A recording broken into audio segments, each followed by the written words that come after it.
Welcome to Spotlight TV. I'm your host, Emily Zubi, and I am so excited. I met this teen entrepreneur a few months ago, and I was absolutely inspired by her story. Today, we have Alissa Dubitzky, who is the teen entrepreneur and owner of the Cookie Bear Crafts, and we have her incredible mom, Tania, who is a marriage family therapist. Talent runs in this family. Wait till you hear Alissa's story. Welcome. Hi. Welcome to Spotlight. And you're also a journalist. Like, you have some broadcast experience, I was just finding out. Yeah, I'm taking broadcast journalism at my school, and I really love it. I'm going into my junior year, and I've stuck with it since my freshman year. So who knows where that will take me, but to be here is just, wow. Well, just really excited to be here. Welcome. Your story really inspired me. The youth is our future. And I will tell you, you are a superstar. When I heard what you did and, you know, how you started this. So this is all about you. Tell us your story. All right. Well, I guess we'll have to go back to when I was 12. Long time ago. Long time ago. Years and years ago. When COVID hit, we were, of course, everyone knows we were in lockdown. And, you know, as a tween, there was kind of nothing to do. You know, I wasn't in person at school. I couldn't really go out, see my friends. So I needed a hobby. So we looked at a bunch of stuff to do. And one day, my mom taught me how to sew. I've been watching her sew since I was little. You know, we both kind of grew up in the dance world. She would always help me with my costumes and whatever, you know, needed to fit nice. So she taught me how to sew one day. I sat down on the sewing machine. She would teach me how to go about it. And I loved it. You know, like I went to sleep and I was like, I don't want to go to bed. I want to keep sewing. I would wake up the next day and I would just find myself back at the sewing machine. But I wanted something to do, something to make out of it. So we had just started kind of like traveling, you know, I guess theme parks and stuff. And instead of wearing like big hats and stuff like that, I wanted something that would fit, you know, nice on my head, go with my outfit. So we thought of headbands. We found a print. She taught me how to sew it, and we would start doing it together. But eventually I was doing it on my own. We're showing now, I guess it was maybe your first, you got a booth or you got somewhere. You were, tell us the photo that we just shared. You were in, once you have, here you are. Where are you here? That's actually about a month ago. Okay. At one of the biggest farmers markets that I've done. It was by Herpreneur by Liz. She has her own Instagram account, and what she does, she's really empowering women because she gathers women entrepreneurs. I was one of them, fortunately, but she'll choose some of these women to go out there and, you know, show their products in a farmer's market. And I was really lucky to get to experience this. It taught me a lot, and how's business going? So from, you know, from when COVID started to now, you know, a month ago, you're now in farmers markets and distributing. It looks like it's going well. It's going well. Yeah, it's going pretty well, especially around holiday seasons. You know, Halloween is coming up, and that's kind of my busiest time of the year. Halloween through Christmas, I get a lot of orders. I just packaged one this morning. It makes a great gift. So talk to me a little bit about the business. So at what point did it go from being a hobby to being a business? Right. Well, when I was making so many of them, I was like, I can't wear all of these headbands. So my mom we would take pictures of them and she would promote them on her Instagram. And at first they just kind of sold to family and friends and, oh, I'll buy one. That's Alissa. Like, I've known her since she was little, I'll buy one. But at first we weren't even selling them, right? Yeah. We weren't even selling them. I posted them and I said, you know, Alissa is into a new hobby and this is what she's doing. Does anybody want one? And one of my high school friends that follow, you know, on Instagram, you know, Facebook, you stay in touch with so many people now than we you know used to in the past. And one of my high school friends reached out and she said, well, how much are they? And we didn't know what to put it. We looked at each had to other put a like, price to them. Like, so Well, how much are they? they They generally vary. go from about $10 to 12. 12 is the most expensive. That's Sarah's headband, but I guess I could get to that in a minute. But it's kind of like a fundraiser. I've partnered up with Fight Like a Kid, and that's how I'm helping them out, I guess. I love that. How did that start? Well, when I had enough money to make my business like kind of like a real business, I wasn't making thousands of dollars, but I had enough to get by. And when you're a teen, you hear about a lot of the stuff that's going on in the world. We have a family friend. Her name is Sarah. She was diagnosed with a brain tumor at only 9 years old. And when I heard about that, I felt terrible. I wanted to do something. I wanted to help out with something. And actually, Fight Like a Kid is run by a woman in the dance community, like me.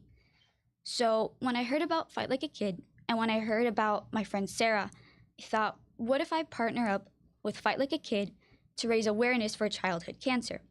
So, can I just... Yes, yeah. This is actually Sarah's headband. I love that. Thanks. I picked out the fabric and I've sewed it in honor of her. Yellow is the kids' cancer ribbon color. It's the color of the ribbon. That's why I picked it out. And these are the ones that are a little bit more expensive because the money is not going to me, it's going to a good cause. At the end of September, which is Childhood Cancer Awareness Month, I'm donating the profits from these headbands to Fight Like a Kid. I haven't sold as many as I would like to yet, but as long as I have Cookie Bear Crafts, I hope to continue making a difference and donating whatever money I make from these guys to Fight Like a Kid in honor of Sarah. I love that. And I mean, to see that at your age, I mean, that's what it's all about. When I heard the story, you really touched my heart. And, you're so confident and giving and loving and, and determined. I love that. Not yet. Not yet. So we love that. What are some of the other causes that you think you'd like to partner up with? Well, right now, I'm part of the Dance Honor Society at my school. Nice. And through the Dance Honor Society, I'm collecting Halloween costumes to donate to this organization called Ween Dream. What they do is they collect a bunch of costumes and they'll donate them to underprivileged kids that are impoverished or have just suffered a natural disaster of some sort. And, the last thing they have on their minds is Halloween. Like, how are we going to get these kids out to have a good time with their friends and go trick-or-treating? So, in the dance world, we use so many costumes. What are we going to do with them? We don't use them for those dances anymore. So, at first I had asked my friends at the Dance Honor Society and throughout my school to help me collect these costumes. My first year, I collected over 100, I think, 150. About 150 the first time. Yeah, about 150. And last year, even more. I think 150, 200, something like this. And every year, it just keeps expanding. This year, I hope to do more with it, but I really want to make a difference in my community. something else. And we were talking before the show started, and you're going to be looking at colleges soon and everything else, so when you think about your future and you have so many different interests, where do you think you want to go with this and some of the other interests that you have? That's a really good question because I'm interested in a lot of different things. Obviously I have Cookie Bear Crafts, entrepreneurship, marketing is something that I'm really interested in. I promote my own content on my Instagram page, so I'm really into making videos and promotion through social media. Like I said, I'm also taking broadcast journalism, which I love. And I'm also a dancer. I'm on the dance team at my school. And I love it too. Where do you find the time? I don't. Yeah. Well, I mean, let's talk a little bit about family because you have an amazing family, and I think that as a mother-daughter team, what I love is the dynamic between the two of you, and that here she said I want to do this, and mom says okay, how do we get it done? So let's talk about that mother-daughter dynamic and legacy. Well, I'd say we get along pretty well. I think we're doing great. Yeah, I think we get along pretty well. I guess I'll start that answer. I am a marriage and family therapist. That's what I studied to do. But my passion has always been dance as well. I've been in the dance world for many years, more years than I'd like to say publicly. But when she was little, I thought, oh, wouldn't it be great? I have a little girl. Wouldn't it be great if she danced? And then I didn't want that pressure of, well, my mom was a dancer and she was a teacher and a competition coach and all this stuff. So we kind of put that on the side. And as she grew, she asked for it. She said, Mommy, I want to do that. And I wanted to. And I was like, yay, but secretly, kind of quiet. And throughout the years, I have been her coach or her teacher. And we had to learn very quickly, and she knows, and it's always been since she was a little girl. And I said, the most important thing for me is our relationship as mother and daughter. If it's not working out for you, the moment it doesn't work out for me to be your coach or your teacher, I'm out. And she knows that she says the word and it's done. And through the years, we've had many very important conversations of how to manage that. How to manage, that sometimes I'm your teacher and you're in a room full of girls and I have to, praise and or criticize, whatever, critique is a better phrase, for dance. And she has to kind of balance that. How am I mom and you're supposed to like me the best and you're giving compliments to, all my friends. And so we've had a lot of those conversations through the years and that's been very helpful. To grow our relationship and to have a different type of bond. I feel like not every mom and daughter are lucky enough to have. And so when this came about, she's always been, I have 2 children, but she's my oldest and she was a preteen during the pandemic lockdown. And finding things for her to do, my son was he's about 9, maybe when we first went into lockdown, and still Legos and Hot Wheels and just like more active, and boys are just more active in general. But I found her kind of sitting around, watching TV, like a little bit bored. And so I just asked her one day, I said, baby, do you want to learn how to sew? And she's like, yeah, I would love to. And like she said, she just got into it and she wouldn't stop. And it was day after day. We're showing now. Yeah. How old are She's 12. Yeah. On a sewing machine. That's really inspirational. She's 12. And, at the time she was worried, what if I break the machine? What if I don't know what to do? And I said, you know what? The best way to learn is trial and error. Mm-hmm. I gave her the machine and I said, just use it. Just learn. Do whatever you want to do with it. Learn the machine, learn, the buttons, just press everything and learn. I love it. Truly. Can you teach me? I probably could. I probably could, but she learned a lot of it on her own. And I said to her, you know what? If it breaks, it breaks. Press every button. To this day, you know more about some of the stitching that machine is able to do than I do. She loved it so much. And then we went on to saying, okay, what can we do with this? Mm-hmm. And she's always been, we live in Florida and Miami with 2 small kids. We did a lot of Disney trips. We did a lot of Universal trips. And some of the inspiration has come from that kind of thing. And so what she was sewing headbands like crazy. She was making little pillows. She was making little pillows and little things, and I posted it. And I, to your friends, you post, oh, look how cute my daughter's doing and whatnot. And like I said, my friend asked, well, how much are they? I don't know. Slowly, through friend of friends, she started to sell more headbands. Somebody reached out and said, hey, would you do this for my daughter's, birthday party as, as a gift? Yeah, one of the biggest orders I ever had was for a birthday party. It was a summer birthday party, and she asked for, 30 headbands? Yeah. So as a giveaway. Crazy. Yeah, as the gift bag that you take home for you. Mm-hmm. Yeah, and then... and it was actually kind of surreal. That's what I was going to say. Yeah, because a few weeks later, after that birthday party, we were in Home Depot, and I see this little girl wearing a watermelon print headband. I'm like, that looks like one of mine. So I just wanted to know. We kept seeing her, and I was like, I think that's my headband. So I went up to her, and we asked her, hey, by any chance, did you get this at a birthday party? And she goes, oh yeah, I was at a birthday favor a few weeks ago. And I was so happy to see that she was wearing it in public. Like, that made my day.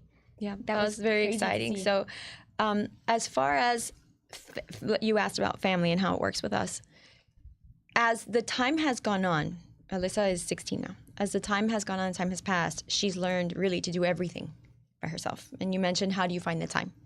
For me, that's been the biggest plus. As a mom, to have your daughter be this motivated.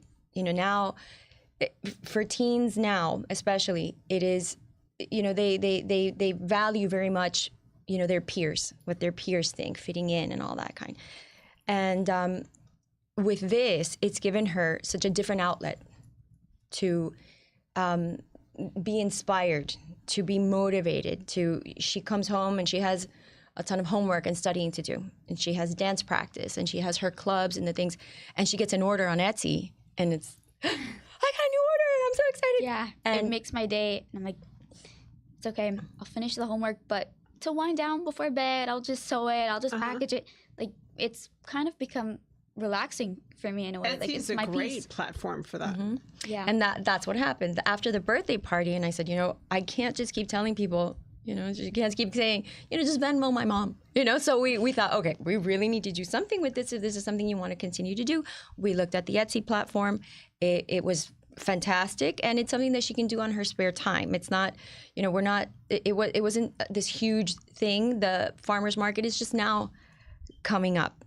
Because she loves to sew them.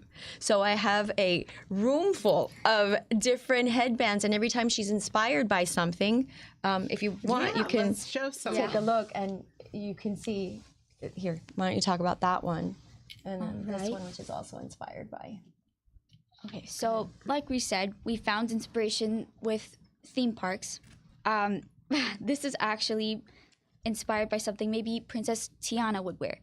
Yes, it doubles as just cleaning up the kitchen, just cooking, just baking, but it also doubles as something that you could wear out to a theme park or something like this. Same with this one. This one is my Little Mermaid inspired headband. It's something that Princess Ariel would wear. Love it. Just little things like that. kind of targeted to little girls. Yeah, well, little girls would enjoy to wear, or, you know, when she was a little girl, you know, she would go to the theme park and she would wear her, you know, maybe her Tiana t-shirt or her Little Mermaid t-shirt, and that was something that she could accessorize and kind of do with that as well. No, headbands are back in a big way. Yeah, they have all sorts of stuff now. Yeah, bling and pearls and all sorts of things. So that's kind of where this came from and how the Etsy kind of started. But like I was saying, as a mom, for me, it is. Everyone always says, "Aren't you so proud of her?" Well, of course, I'm proud of her when she wakes up in the morning and has breakfast. Oh, she's my daughter. I'm proud of her in every moment. But when I see how motivated she is to do this, and when she had the idea to help Sarah, her parents are friends of ours through work. My husband and her father are colleagues, and we heard this story, and she's played with Sarah and her older sister. And so she said, you know, what can I do? Is there something that I can do? She felt awful. She's a very empathetic person as well, my daughter.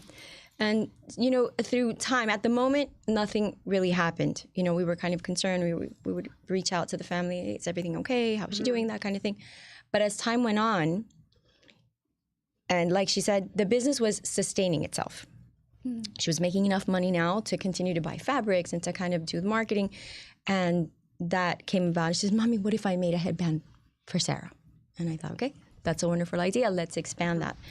And from there, what it's done, and often people ask me, no, she has a cute little headband business. And it sounds like just something very simple, very not a big story. But the doors that it has opened for her, just sitting here with you today. Well, she just, you know, we met at the Palace, Yeah. I was going to the Bitcoin presentation at the Palace, which we love the Palace, and I was so impressed at how very, very, this is what I'm doing, and it was like 13 going on 30. I mean, very much a business person and I love it. And there are a lot of youth that could start something when, obviously during the pandemic that this was born, but to have that resilience and that stick-to-itiveness and, as a month ago, you're at the farm. I love that. That shows me a lot. Yeah, that's the whole idea is it's become something that's not just little kid headbands. It's become something that has opened doors for her in so many ways. And one of the things was taking the broadcast journalism class at her school. Through that, she's learned editing. And through the editing, she goes onto her Etsy page, to her Instagram page, and she makes content. She makes reels. And because her inspiration did come from something like this, Princess Tiana or Little Mermaid or, different things. She has the Halloween one and the Christmas ones. And so she'll create content. She's learned editing. It's taken her to the broadcast journalism class that has taught her, it has opened doors for her in so many ways. And so here we are sitting with you, Emily, which we're so grateful for the opportunity for, because it shows her and it gives her this outlet of continued self-esteem, self-worth, value in what she's doing as a person, and not so much, I hate to say it, but like what I look like and how I'm dressed today and what I'm doing. When she gets a like on this reel that she's posted, and now she's learning algorithm and she's learning editing and she's learning what gets more feedback, what gets more likes. She's getting that self-esteem and that validation from something that she's creating. And that kind of keeps the ball rolling to be more motivated to do more and to continue. So that for me is the biggest plus. It's not just headbands. I love that. And you have quite the role models in your family, right? Let's talk a second about your grandmother, because she's an inspiration, and one of our Founder Circle members have nominated her for a Rockstar Award. So, I've gotten to know her a little bit, but, mentoring and having those role models in a family is so important. So, let's talk a minute about her. Sure. So Helen is my dad's mom. I've actually had the privilege of seeing her a lot, which is, something that I know that some kids may not have, like their grandparents there. But, I'll tell her about my Etsy business, and I'm curious, because she's quite the sharp businesswoman. Yeah, my grandparents at the Palace, they know what they're doing. Yeah. They totally know what they're doing in terms of business. And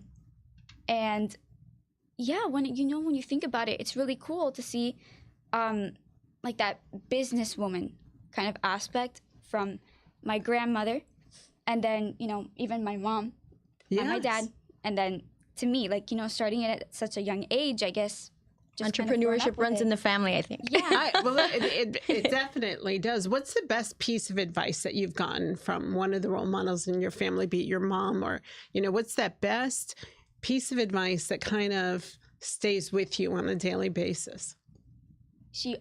My mom, she always says the phrase, if it was easy, everyone could do it. It goes for a lot of things in life, as I've learned. It goes for dance, how to perform, how to take your skills to the next level. It goes for managing your schedule on a busy day. If it was easy, everyone could do it. I mean, me, sometimes I feel like crazy. Like I'm taking on so much. I don't know what I'm doing some days. I need to just get in focus, and I have to remind myself, if it was easy, everyone would be doing it. Everyone would have a business. Can I borrow that mantra? Anytime. Anytime. It's definitely not easy. Anytime. You've been telling me that since I was little, and it's just always stuck with me. I didn't know that. Thank you for asking. I just got that bit of information. I'm glad it's something that stuck with her. I think entrepreneurship does run in the family. Obviously, you've met, my mother-in-law, Helen. And she's been an entrepreneur since since probably she can remember. It's always something that she's been very motivated to be successful. And it is something that she's always interested in talking with Alissa about. How's the headband business going? How is it going? And it's just been one of those things that they're able to talk about, and they're able to, no matter how young she was when she started, she's able to relate and say, well, now you have to advertise, and now you have to do. Yeah, and it gives us more of a connection, whenever we bring it up, whenever we talk about it at dinners. Yeah. It's just something that we always go to. And it's really nice to talk to her about it. Yeah, she's always curious about that kind of thing, because that's what she does. That's her passion and her love and her motivation. So it is something that connects them. And of course, Dad is on board 100%. And going out to the farmers market, to be honest, it's become a family thing. It's become a family thing, because even her brother, my son Alex, is 14 now. He's my height. And he's kind of getting up there with wanting to be more active, and kind of he's more maturing. And the last time we went to the farmer's market, the boys did all the heavy lifting. They brought in the tables, and they carry in the boxes, and they kind of do the stuff. And it's a family affair. It is. It really is. It really is. And it's like I said, for me, the doors that it has opened, and the learning, the growth, the things that she has been able to experience, and the opportunities that she has been given, it's for me the biggest pride.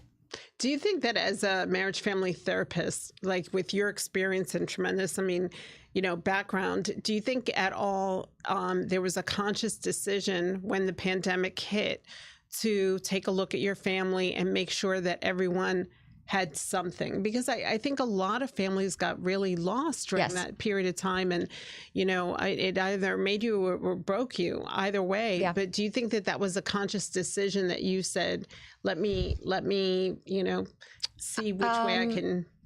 That's a great question. Steer the ship. That's a great question. I have yet to speak to a parent that has a child Alyssa's age, give or take a year or two, that didn't feel that it had some negative impacts on this age group. It was difficult. And I don't necessarily think it was a conscious effort to say, nobody knew what was, what was to come, or how it would be, or right. So I don't think it was necessarily a conscious effort, but I've always been very aware. I think boredom is terrible for teenagers, especially. And I always find that having them be active, having them engaged in some sort of activity, and, I'm not going to sit here and say, video games. My son plays video games. My daughter has social media. She has her private social media as well. These are things that are part of the teenage culture now that it's very difficult to avoid, even if you try. But to have them busy in something, I think, is very important, always, for everyone. And I don't think it was a conscious effort, but there was some subconscious in me knowing they can't be bored. They've got to be doing something. We have to kind of keep that going to some degree where they're active. And being part of, I guess, dance itself, I'm also a creative mind. And so I've always been thinking of how to keep them busy in creative ways. Let's try cooking today. Let's try this today. And I think a lot of moms went through that of, how to keep your children busy during that time was very difficult. And it was limiting how much they could interact with kids their own age. You could do it on the phone, you could do it on social media, that kind of thing. But to go to the movies with her friends was impossible for several months. And so to answer your question, I don't think it was conscious in that. I never dreamed that we'd be sitting here with you talking about a headband business that started 4 years ago. It just isn't something that I could have plans for. It's just something that kind of fell into our laps and just grew. Yeah. It's just become really special. In my life and the family life especially. We have less than a minute left, so I want a really quick commercial. Sure. Someone wants these incredible Cookie Bear crafts, where they can reach you, your 30-second commercial, so that they can come and follow you on Instagram, Etsy. Tell us how they can reach you, Alissa. Right. Well, my Instagram is the Cookie Bear Crafts on Instagram. In my bio, there's a link that'll take you directly to my Etsy page. I have a bunch of listings for holidays, trips, just casual wear. They make great gifts and stocking stuffers. Wonderful. Okay. Well, you know where to get them. Thank you so much for being on Spotlight TV. What an inspiration. I will tell you, there is so much hope for the future with teen entrepreneurs like Alissa. So we hope that you've enjoyed it. We'll see you